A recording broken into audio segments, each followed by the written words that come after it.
I'm Charlie, this is Stevie. We're actually in Popcorn and welcome to another Bad Movie Monday, where we review movies that are bad, movies so bad they're good, and bad movies that we like. So, we've at last found it. We were going to do Musical March, but we couldn't. But now we found 2 musicals. Check the end of the month, you find another one. 3? We were going to do Musical March 3, originally. 3 musicals. We've got 3. Xana-do. Oh, yeah, we did it like we did. Yeah, that's right. So 3, we've done 3 musicals this month. Got a nice little surprise at the end of the month, one we found because of this one, actually. Yeah. So, Xanadu, a struggling artist living in Los Angeles, meets a girl who may hold the key to his happiness. It's directed by Robert Greenwald, written by who cares? It was done on a budget of $22 million in 1980, made $22 million worldwide. And it stars Olivia Newton-John, Gene, who was from Greece, Gene Kelly, who was in Singing in the Rain, Michael Beck, and I'm going to go over to some trivia.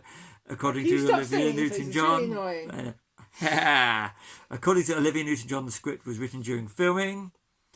Olivia Newton-John, this is from IMDb as always. According to Olivia Newton-John, was views Dancing with Gene Kelly as one of her career highlights. You would though, wouldn't you?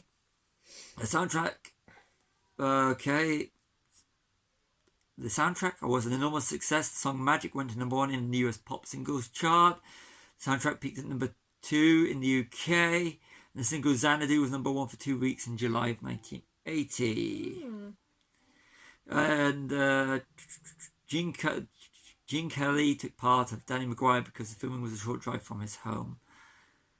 The cartoon was added in. Sorry. Because they need to add the song. According to the DVD, the cartoon sequence was added because the filmmakers needed to include an extra song written for the movie. Having a cartoon made for the song was easier than trying to make it fit into the movie. So also, John Travolta was approached for the lead.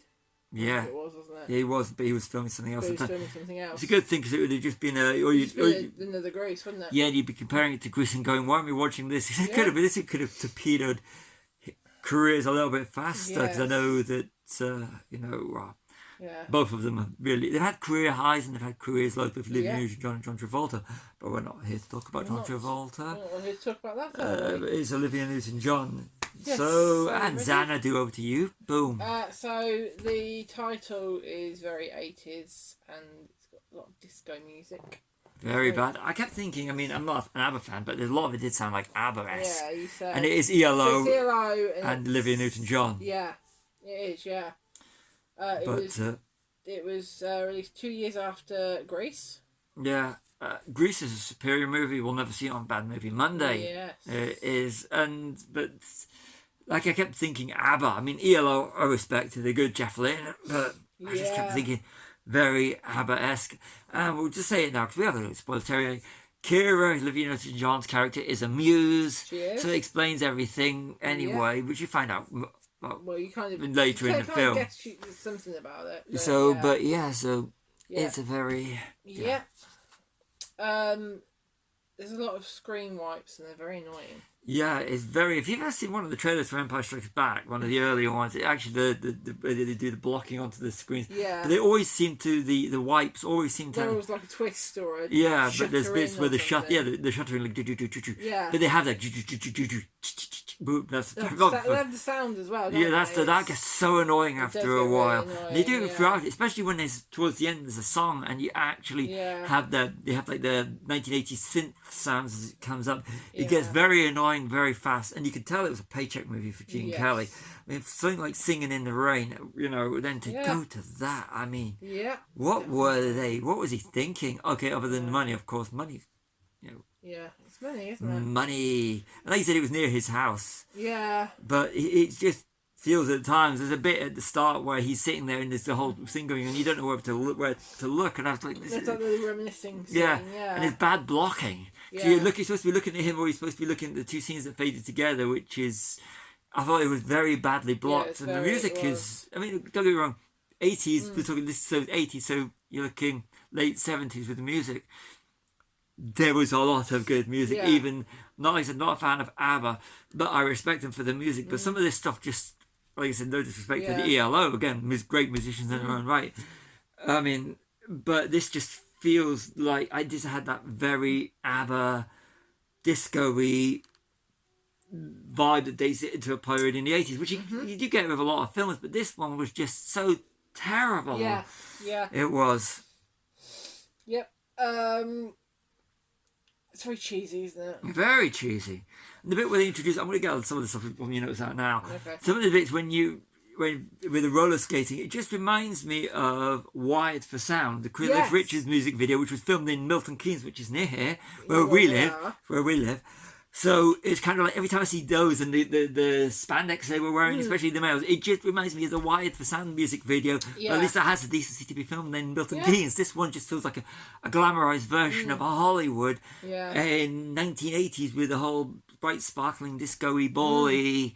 Definitely, yeah. But, you know, like I said, there's a lot of things, but music, a lot of things they could have done with music was in the 80s. I mean, like, just 2 years after Grease. Yeah, I know, yeah. Anyway, I think that's a pretty good rant. Yeah, it was a very good rant. 38 minutes in, and you get the Singing in the Rain reference. You do, with them singing with the rain going down in India. It's like, okay. Brothers. If you want to see a good Singing in the Rain reference in a film that's heavily underrated, which we will not be doing for Bad Movie on Monday, check out the movie Babylon. Yeah. Absolutely fantastic. I put that somewhere else, actually. Love that movie. Heavily underrated. Yeah, somewhere I've put Babylon. Damien Chazelle's Babylon. Yeah. Anyway, yeah, I've got that. It was released in 1980, same year as Empire. Strikes Back. Blues Brothers. Blues Brothers, the best musical, one of my favourite musicals. And a lot of others. Yeah. The Shining. Yeah. But I'm sure I was reading that Olivia Newton-John turned down The Blues Brothers. Yeah. Interesting who she would have played. Yeah. And you said about the animation, that's just under an hour, isn't it? It's very Disney-like. Very Disney. Very Disney. Sort of like, my first thought was Thumbelina. Don Bluth. So it would be. Yeah. So Don Bluth, a big name. Yeah, so yeah. That I read about that. Yeah. But also with elements apparently of Little Mermaid as well. So it kind of predates Disney. Yeah. Let's call out. I just want to call out Roger the Alien. Every time Xana-do, check out the American Dad version because that's the one that goes in my head all the time. Good, yeah. So that's actually more enjoyable. That would be good if they were to do a full read. You know, that would have actually worked if they were to do the American Dad characters doing Xana-do as a whole movie. That would work. You could just have Roger the Alien doing the whole lot. Yeah. Couldn't you really? He's done a bit with. That would work. You know, yeah, definitely. This was filmed or released 28 years after Singing in the Rain. Yeah. And Gene Kelly would have been 67, 68 years old when this was released. He looks good for his age. He does look good. He looks good for his age, and he's still good. But it's just it's just some of the times when he's like spiking the camera, which I know is being done intentionally. Yeah. It's just like sitting there and he's telling the story, and he's like, yes, it's like. I was in one of the greatest musicals, if not possibly the greatest musical of all time. Now I'm doing this. Yeah. And the music, I mean, okay, one's an original musical piece, which is Xana-do, and the other one's a jukebox musical, which is a term I only learned from watching the Blu-ray extras, which are absolutely terrible on the Blu-ray. I actually bought it because it's very not what I expected. Yeah. Anyway, carrying on with this, just over an hour, and you find out that she is a muse. Yeah. And not as good as a muse as Serendipity in Dogma. No. Never a great movie. Yep.